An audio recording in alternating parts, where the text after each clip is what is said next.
na escola Maria Antonieta Nunes, aonde nós vamos estar debatendo o assunto sobre o mundo do trabalho.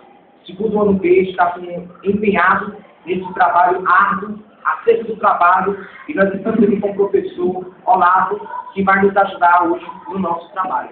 Beleza, é um prazer estar contribuindo, com os trabalhos dos alunos do segundo ano B, da ARD, do G9, e a gente está aqui à disposição e eu espero responder as perguntas a contento. Professor Olavo, qual a sua participação no mercado de trabalho?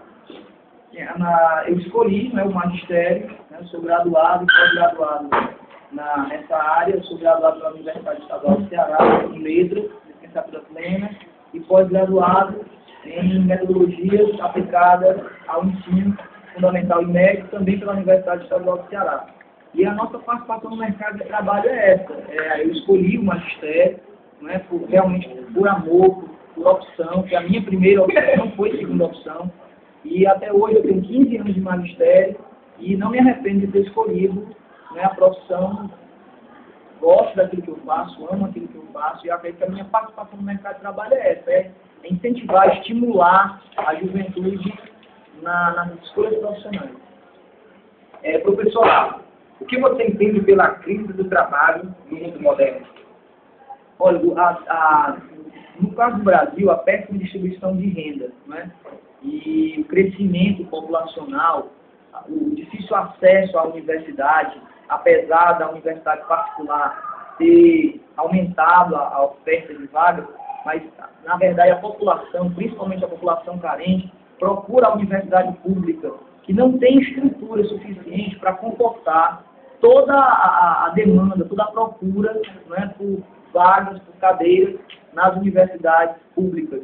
Então, em virtude disso, o mercado de trabalho acaba sofrendo, porque a questão de absorver essa quantidade de profissionais formados e ainda uma consequente busca por formação, isso tem prejudicado na oferta de emprego. O mundo todo vive uma crise, o mundo todo vive uma recessão, o Brasil não seria diferente. Temos também a vivência dessa crise e falta, no Brasil, principalmente a questão da mão de obra qualificada. Em virtude disso, o mercado de trabalho sofre, há uma crise, há uma recessão, mas mesmo no meio da recessão a gente sabe que aqueles que se qualificam têm o seu espaço. Professor Olavo, na sua opinião, o que a sua profissão representa para a sociedade?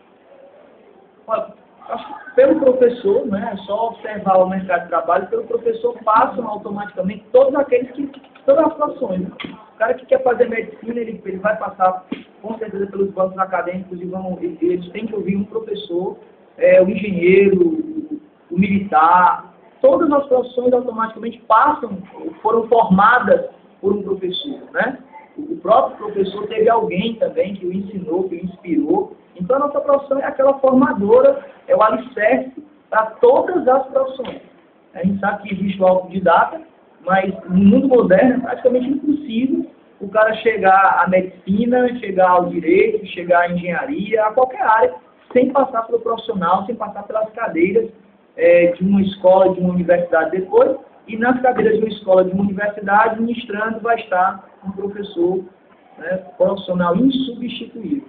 Não tem como substituir, a máquina não vai conseguir fazer a mesma coisa. Professor Olavo, o senhor acha que os alunos da escola pública do nosso tempo, eles estão preparados para o mercado de trabalho? Olha, o aluno da escola pública, apesar da falta de investimentos ou dos investimentos que ainda são precários, eu acredito sim, meu aluno da escola pública, eu vivencio as duas realidades, eu dou aula tanto na escola pública quanto na escola particular, mas eu noto que realmente há disparidade, sim, seria mentira se negar essa disparidade, mas eu sei que o nosso aluno também está preparado. Falta muito a ser conquistado, nós temos que vencer muitas barreiras ainda, os investimentos deveriam ser bem maiores, inclusive salariais, estruturais, mas reconhecemos também todo o esforço que o governador faz, que o presidente faz, em implementar incrementos na carreira do magistério. E na própria estrutura da escola, como um aparato tecnológico e, enfim, físico. Eu sei que ainda temos muito para conquistar, Mas grandes conquistas já tivemos também. E eu acredito sim no aluno da escola pública, sei que ele pode vencer as suas limitações, ele pode vencer as barreiras, e ele pode chegar lá como tem chegado. Não é ainda a quantidade que desejamos, mas que ele pode chegar lá e já está chegando, isso já está acontecendo, graças a Deus. Professor Lavo, você considera a sua profissão, ela está em ascensão ou em queda? Olha, são duas realidades. Se você olhar a escola particular, é uma profissão que é super concorrida, desejada, e eu que trabalho em grandes escolas particulares e dou aula nos terceiros anos dessas escolas particulares, sei que nós somos muito bem remunerados. E nessa escola particular a gente tem sim uma busca muito grande, as universidades que terminam procuram sim um magistério. Mas se a gente perguntar, de modo geral, quem é que quer ser professor numa sala de terceiro ano, você vai ter de 60 alunos, 2 ou 3 querem ser. E basicamente eles vão alegar: os baixos salários nos desestimulam, né? Então, infelizmente, o salário é aquilo que ainda está afastando o jovem de uma carreira, de uma profissão que é tão viva, tão brilhante, tão empolgante, que é trabalhar com o ser humano, que é trabalhar com o jovem, que é movimentar a educação, que é trabalhar com pesquisa. Quer dizer, infelizmente, o salário tem afastado grandes profissionais ou eventuais grandes profissionais do magistério. Então, eu diria que nas redes estaduais e municipais, se não houver uma revolução a partir do salário também, nós vamos perder no futuro grandes profissionais, infelizmente. Professor Lavo, na sua concepção, no futuro, qual a profissão que ela vai ter um grande crescimento no mundo do trabalho? Eu não diria assim, a profissão. Eu diria que hoje, né, em virtude do pré-sal, em virtude do crescimento tecnológico, a biodiversidade, o Brasil com etanol, com gás natural, com o próprio petróleo, parque eólico do estado do Ceará, enfim, pensando no estado do Ceará, pensando no Brasil, eu diria que todas as profissões ligadas à engenharia de petróleo, a questão da biodiversidade, uma profissão que trabalha diretamente relacionada com a biodiversidade, como as engenharias que apontam para essa tecnologia, a mecatrônica, eu acho que são profissões do futuro, né? A gente sabe que, por exemplo, medicina, enfermagem, o próprio magistério, a advocacia, são profissões que já existiram, existem, e eu acho que nunca vão poder desaparecer.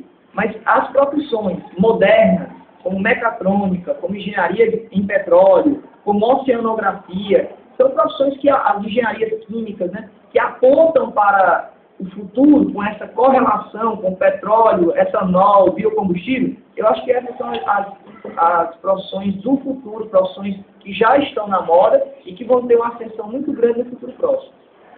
Professor Lavo, quais as profissões que hoje existem, mas no futuro correrá o risco de ser extinta? Mas aí fica difícil a gente até, de repente, já prever o futuro, né? É um pouco complicado, mas a gente nota que algumas profissões, né, eu acho até que já estão extintas, meio que extintas. São aquelas que, eu não digo assim, a profissão que está extinta, mas o cargo da pessoa que no futuro vai ser suprimido. Por exemplo, tem um fato muito curioso, que é a implantação por parte da Coelce de um sistema de desligamento e religação automática, via satélite. Então, aquela figura daquele cara que ia cortar a nossa energia quando a gente não paga, aquela figura vai desaparecer. Não é uma profissão de nível superior, mas a gente vê profissões, sem ser de nível superior, que vão estar desaparecendo. Essa é uma delas. Eu poderia citar essa, né? Eu queria agradecer os alunos do segundo ano B que estão aqui, os alunos estão ajudando, e queria dizer que para mim foi um prazer o Leonardo, a minha pessoa, Emanuel, fazer esse trabalho, e desejamos ao professor tudo de bom, que Deus venha abençoar o professor, e obrigado, professor, por ter dado essa honra para a gente nessa entrevista. Quero agradecer ao professor e todos os alunos também.